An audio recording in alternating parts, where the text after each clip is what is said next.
brothers and sisters,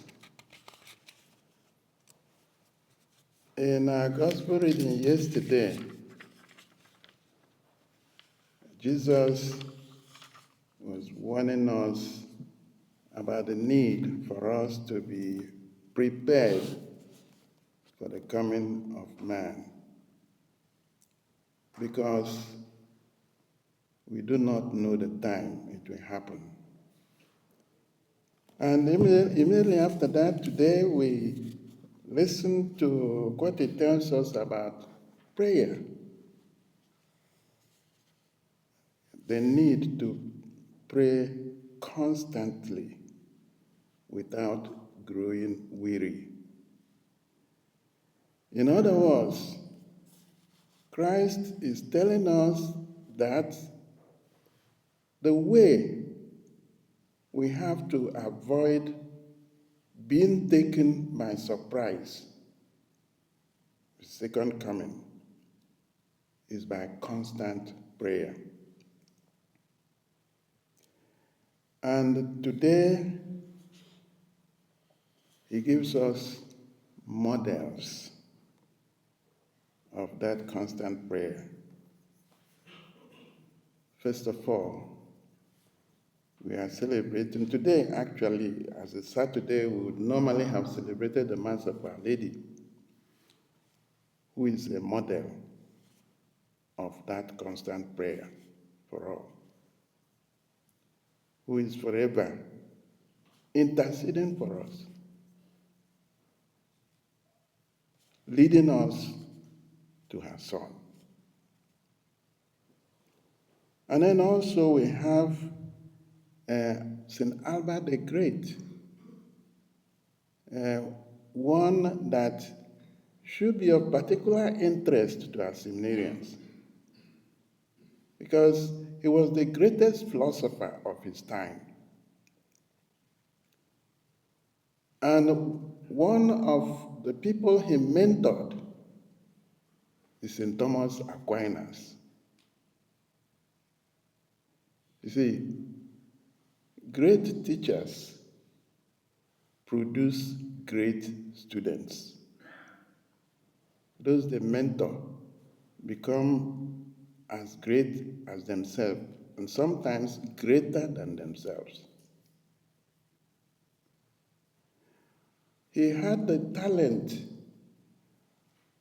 of being able to merge reason with faith. He was supposed to be encyclopedic in his knowledge. He knew about every branch of learning that was available in his time. And that is why he's called the Great. St. Albert the Great was great in knowledge. He was great in prayer. He was great in his commitment to God. Even though he was a professor of philosophy and theology in the university, the Pope made him a bishop. And he served a bishop only for 3 years before he resigned. And so today we celebrate his memorial to remind us that, like him, we have to marry our knowledge, our intellect with faith. Our reason with faith, which is what should happen in philosophy. So, my dear seminarians, take note of that. Yeah. The parable that Christ told about this wicked judge, in fact, a man who wore his wickedness as a badge of honor. Exactly what people were talking about him, he said, yes, that's the way I am. I have neither respect for human beings nor even for God. But then he met his match, the widow. And you know, in the Bible, the widows are among the most desperate and bereft. You know, widows, orphans, and strangers. And God was always warning that they should be taken care of. We should take care of them. This man was expecting bribe from the widow. And of course, she had nothing to give. So she has no hope of ever getting justice. But she persisted. He constantly was going to this judge until the judge decided to get rid of her by giving her what she wanted. It wasn't because it was self-interest still. He wanted peace. And the only way he could get peace was to give the widow the just judgment that is her due, which he had denied all these times that she was coming. But then Christ asks us, if such a wicked person who wore his wickedness as a badge of honor could be changed by the persistence of the widow, how much more our loving God? He's not comparing God to the unjust judge. In fact, he's saying that our God is far more different than himself. And so, we have to trust and be consistent, constant and consistent in our prayers. And I can tell you that the secret of prayer is consistency. Praying is not something we do when we are in a good mood or when we are in need. It's supposed to be a way of life for us.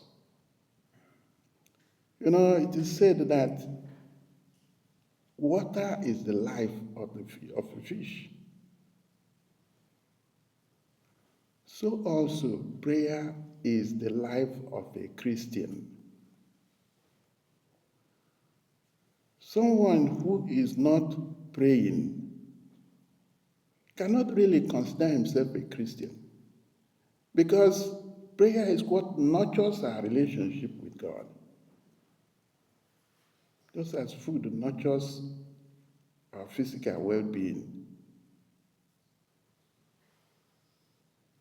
And so let us learn from the widow who constantly made her petitions until she got what she wanted. But remember, Christ is not saying that God is like the unjust judge. Our prayer is not really that we pray and God will change his mind. Our prayer is that in praying, we align our wills, our wants, our desires with that of God.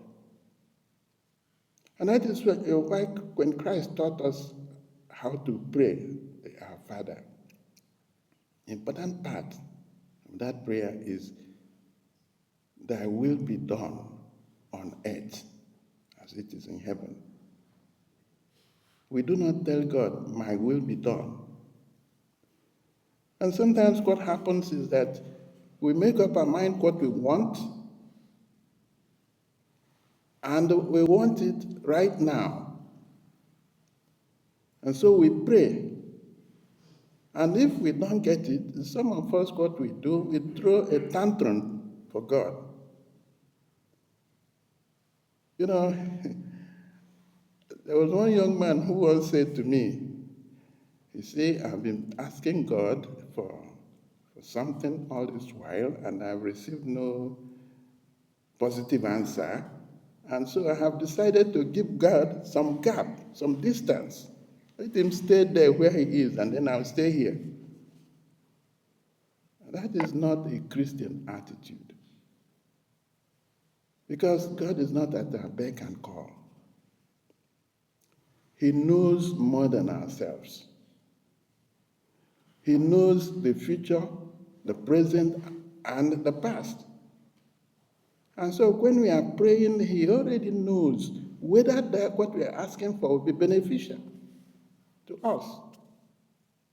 And sometimes, if it's not going to be beneficial, he will not grant it. Just like a loving father. In fact, someone once told me, I didn't read it myself, but someone once told me that Cardinal Newman said that on the last day, we will spend our eternity thanking God for unanswered prayers.